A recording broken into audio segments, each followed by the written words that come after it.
Good evening, sweetheart. It's Maggie. Come sit with me. Let's make this night a gentler one. Tonight arrived without much ceremony. No rain at the window. No wind insisting on being noticed. January 15th has that kind of quiet. The kind that doesn't announce itself, but still manages to fill the room. I noticed it the moment I turned on the lamp. That soft golden light spread slowly, settling where it always does, as if the room already knew it was coming. I've always trusted this lamp. It never rushes, never brightens too much. It simply stays. Tonight, I needed something willing to stay. I eased myself into the chair a little more carefully than usual, not because anything was wrong, just because the evening felt tender. At 63, I've learned to listen when a moment asks for gentleness, even if I don't yet understand why. I made myself a cup of tea before sitting down. Chamomile, again. Predictable, I know. But predictability can be a form of mercy. That small sound, the spoon against the porcelain, lingered in the air longer than it should have. Not loud, just present. Lily followed me in, of course. She always does. She circled once, then twice, very official about it. And then she settled near my feet, her back resting lightly against my ankle, as if anchoring me to the floor. I think she knows when my breathing hasn't quite caught up to the night yet. Today wasn't a difficult day, not on paper. The afternoon passed the way so many do. Errands, small conversations, ordinary time moving forward. If you had asked me earlier, I would have said I was fine, and I would have meant it. But sitting here now, with the quiet finally allowed to speak, I can feel something underneath that word, fine. Not sadness, not exactly, just a softness, a thin place inside the chest, the kind you don't notice until the world stops asking things of you. I smiled to myself earlier because sometime this afternoon my voice caught, just for a second. No audience, no warning. And then a mention of tears. One small tear, unannounced, uninvited. I didn't expect that. At my age, you think you know your patterns. You think you can predict which days will ask more of you, and which ones will simply pass through politely. Today looked like the polite kind, but feelings, they don't always check the schedule. I remember standing in the kitchen, holding something ordinary. I honestly can't recall what now, and feeling that brief tightening in the chest, the kind you wave away because supper still needs tending and the clock isn't interested in your internal weather. And I waved it away, quite gracefully, actually. It wasn't until later, when the house grew quieter and the light softened, that my body gently disagreed with my decision. That's the truth about evenings. They don't argue. They don't interrupt. They simply wait until you're done pretending you didn't notice. I lifted my cup just now and took a small sip. The warmth traveled slowly downward, as if checking in with every part of me along the way.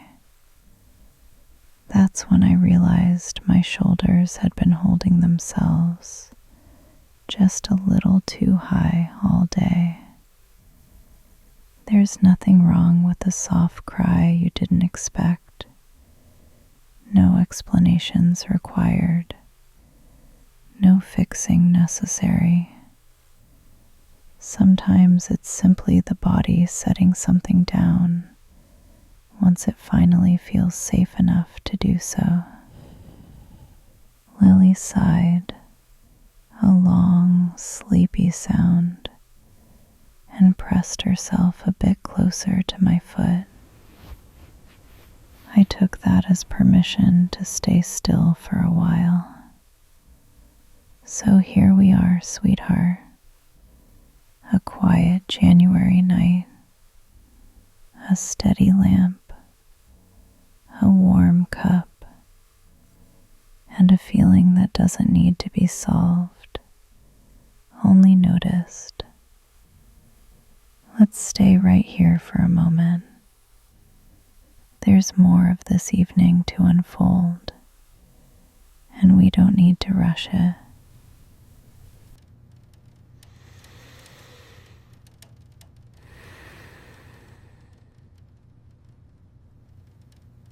The strange thing is, nothing about the afternoon warned me. It unfolded the way afternoons usually do. Quiet, functional, obedient to the clock.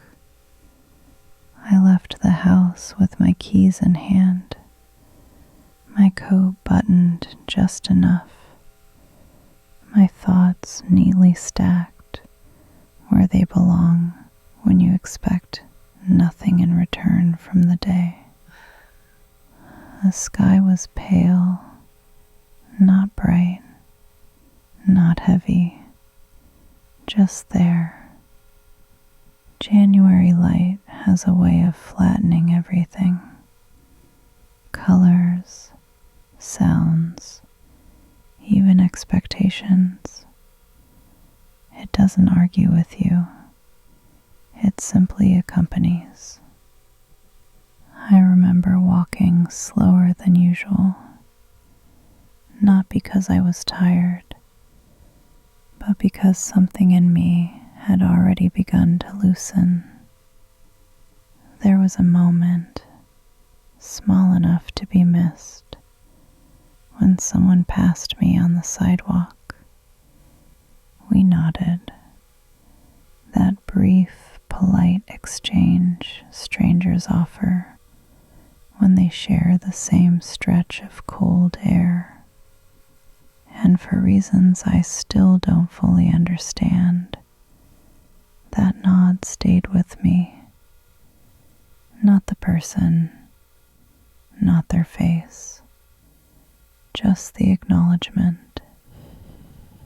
Later, inside the store, the fluorescent lights hummed the way they always do, a little too bright, a little too honest. I reached for what I came for, paid, thanked the clerk, everything in order. But as I turned to leave, a song drifted in from somewhere above the shelves. Nothing remarkable, an old melody, the kind you don't notice until your body does. It wasn't sadness that arrived then. It was recognition. The sound brushed against something older than thought, and my chest tightened, just enough to make me pause. I didn't stop walking. I adjusted my grip on the bag, shifted the weight, kept moving. That's what we do, isn't it? We keep moving when feelings don't present a clear reason. We tell ourselves we'll look at them later, when the kettle's on, or the door is closed, or the day is done. Outside again, the air felt sharper, clean, unapologetic. I stood for a second too long by the door, letting the cold remind me where I was. And that's when my voice caught, just slightly, enough for me to notice, not enough for anyone else to hear. I laughed it off, because sometimes laughter is simply the fastest way to cover a crack. At my age, you get very good at that. I told myself it was nothing, a song, a memory, a tired afternoon, all reasonable explanations. And for the rest of the day, I behaved accordingly. I finished my errands. I answered a call. I smiled where it was expected. Nothing spilled. But the body remembers what the mind postpones. It remembers in the shoulders, in the breath, in the way your steps grow slightly uneven when no one is watching. By the time I turned the key in my front door, something inside me had already been waiting, not to be fixed, not to be named, just to be allowed.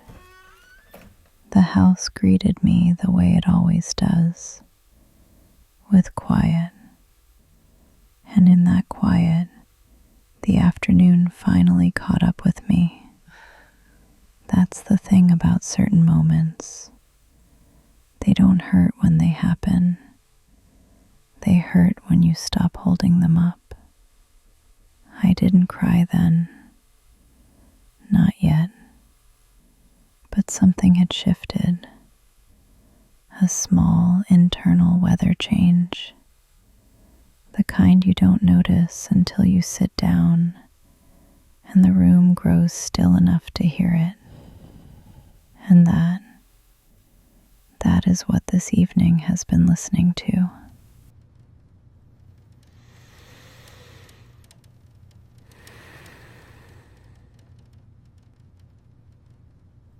I didn't cry right away. That surprised me later. How long I managed to keep everything standing after the afternoon had already loosened its grip. I set my bag down, hung my coat, moved through the house the way I always do, each step familiar enough to borrow calm from.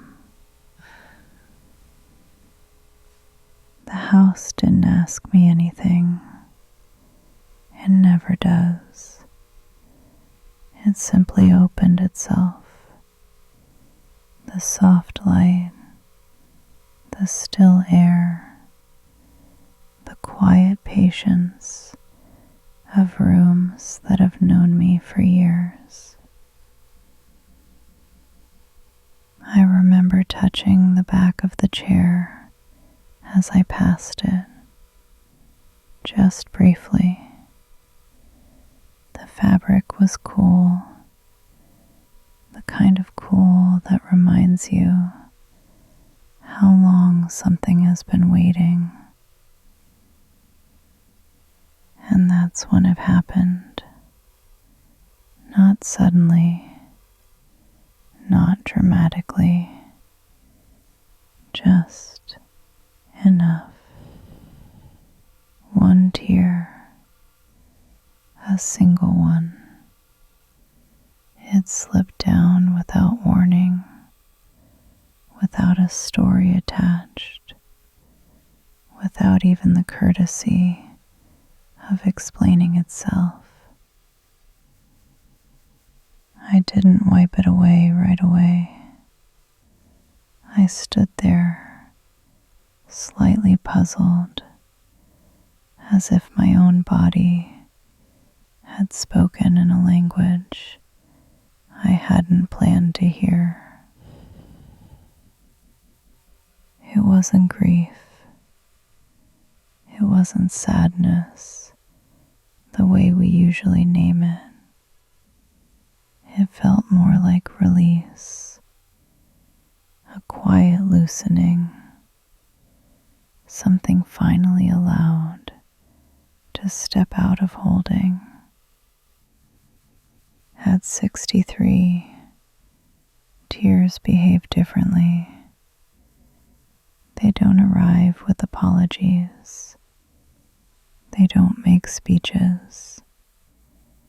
They come like old friends who know you well enough not to ask permission anymore. I let out a breath I hadn't realized I was saving. The room didn't change. The light didn't flicker. Nothing rushed in to comfort me. And somehow, that made it easier. I sat down then.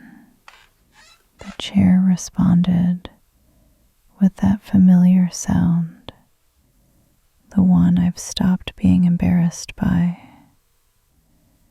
It felt like punctuation, a period at the end of a sentence my body had been trying to finish all day.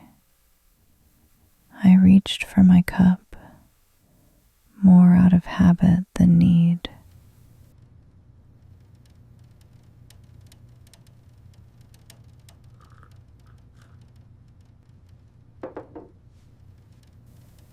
The warmth met my hands like something that had been waiting for me to arrive honestly. I took a small sip, not to soothe, just to stay present. The tear had already dried by then. It left no mark, no swelling, no redness, just a subtle softness behind the eyes that told the truth better than words could. Lily shifted near my feet. She didn't look up. She didn't need to. Animals understand these moments. They know when something has passed through and left the air lighter. smiled then, not because I felt better, but because I felt real. There's a difference. Some tears don't mean you're breaking. Some mean you've stopped bracing. And in that small, unremarkable moment, standing in my living room with a quiet lamp, a warm cup, and a house that asked nothing of me, I realized something simple. This wasn't a cry I needed to explain. It was one I needed to allow. So I let it be enough. And the evening stayed gentle.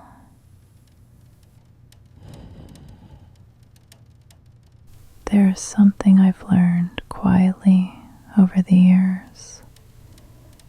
The body remembers long before the mind is ready to speak. The shoulders know first, then the jaw, then that small place beneath the ribs where breath decides whether it's safe to soften. We spend so much time asking our thoughts to make sense of things, to explain, to organize, to justify. But the body doesn't argue. It simply carries. That tear earlier, it didn't come from a memory. It came from accumulation, from hours of holding posture, from careful conversations, from being fine in ways that cost more than they look. At 63, I trust these signals now. When my neck tightens, I stop pushing. When my breath grows shallow, I sit. When a tear arrives without a story, I let it finish its sentence. The chair held me steadily. The lamp stayed warm. Nothing rushed me toward relief. And that was the relief. I rested one hand on my chest, just there, not to calm my heart, but to acknowledge it. A quiet, I see you. The body responds to kindness faster than to logic, always has.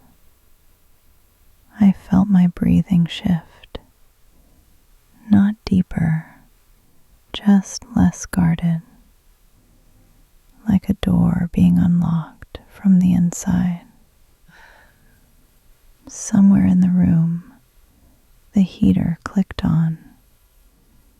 Warm air moved slowly across the floor. It didn't rush. It never does. Heat knows patience. I noticed my feet for the first time all day, how they pressed into the rug, how they belonged to the room. Presence arrives like that, not with announcements, but with sensation. Lily stretched and settled again. Her breathing found its rhythm, and without trying to match it, mine followed. This is how regulation really happens, not by forcing calm, but by allowing safety to repeat itself long enough for the body to believe it. The mind will catch up later. It always does. For now, it was enough to sit, enough to feel the warmth of the cup, enough to notice that nothing in this moment was asking me to be better, faster, or stronger. There's a quiet dignity in letting the body lead, in trusting that it knows the way home, even when the mind is tired.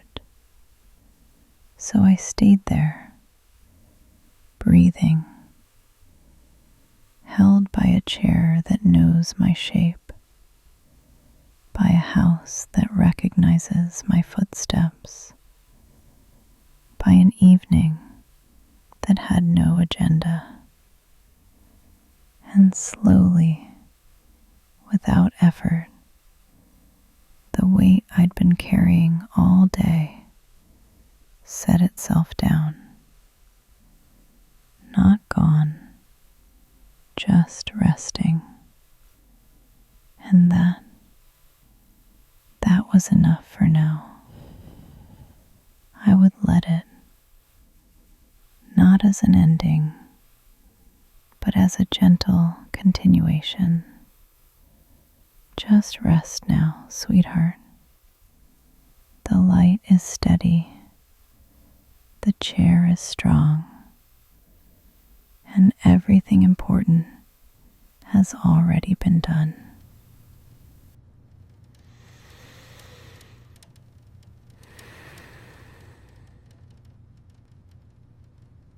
There's a moment in the evening when even the simplest things begin to slow, not because they're tired, but because nothing is chasing them anymore.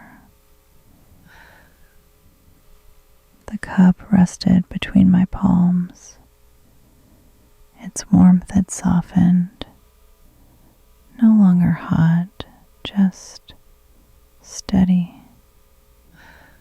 Tea cools the way evenings do, gradually, without apology.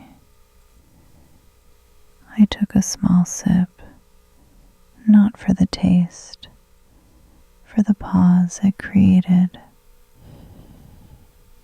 There's something grounding about that tiny break, the way it interrupts thought without demanding attention.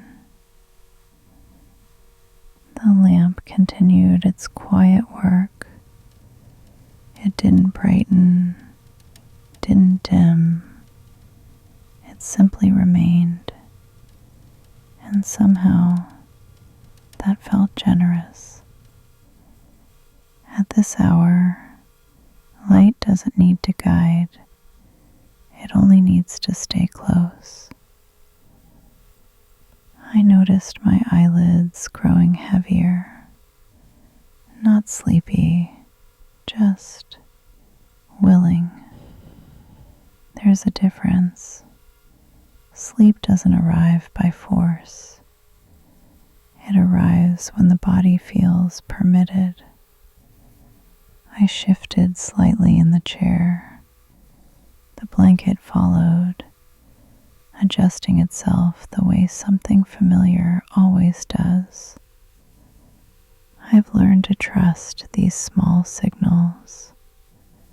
When the spine leans back without resistance, when the breath pauses at the top before deciding to fall again. These are not signs of giving up. They're signs of settling in. The house responded with a quiet creak. Old houses speak when they're comfortable. So do old hearts. I let my head rest fully against the cushion, not sinking, just supported. There was no memory pulling at me now, no thought asking to be finished, only sensation, warmth, weight, stillness. This is the part of the night where effort finally loosens its grip, where even concern grows drowsy. I could feel sleep hovering, not landing yet, just circling, patient, respectful. Lily's breathing deepened beside me. Animals fall asleep without wondering if they deserve the rest. I admire that. The cup cooled further in my hands. I set it down. The sound felt complete, like punctuation. Nothing else needed doing. Not tonight. So I stayed still. Let the lamp keep watch. Let the house hold its shape. Let the night carry the weight of tomorrow, all by itself. And if sleep chose to come, I would let it, not as an ending, but as a gentle continuation. Just rest now, sweetheart. The light is steady, the chair is strong, and everything important has already been done.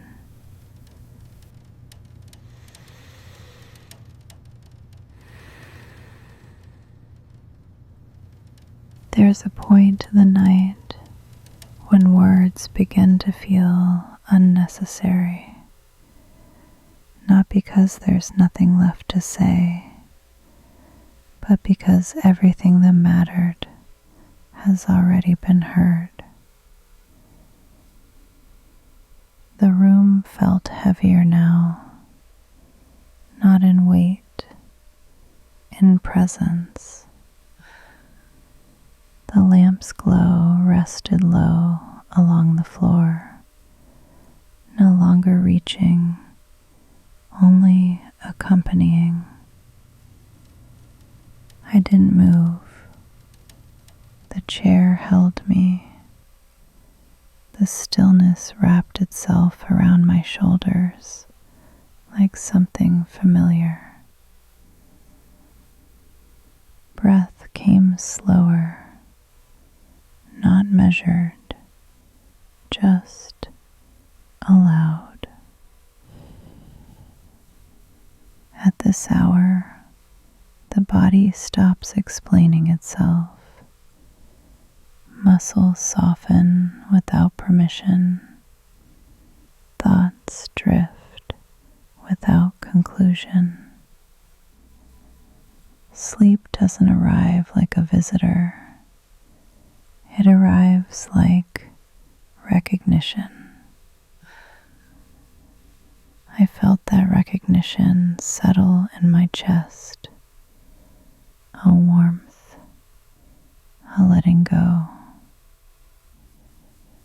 Somewhere between one breath and the next, the day loosened its grip, not released, just trusted to wait.